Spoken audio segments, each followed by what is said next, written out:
Ala bu hazırdır Yüce. Sen yanındaki qız nə bəcər də? Ala heç olmasa özü nə deməklə ayıbdır. Ürəyim bulanır. Salla dur gedək yoluna. Ay salla bunu sola qaytarma gidən. Dur ayağa. Bu nağarırdan bu əməlli hoqqa verir. Gidilmiş ikimiz burnumuzdan gəldi. Otur da qaqa otur. Qaş.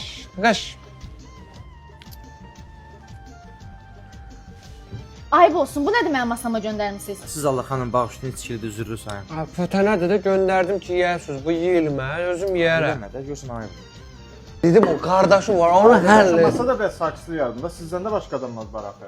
Mənə sağ ol qaş. Hələ sənə nə? Bir dəqiqə bura. Ay yaxşı da. Ya bırak qaş. Bırak məni. Ay bırak da özümdən yemə. Gələcəm, çox içməmişəm. Yox, çox içməmişəm.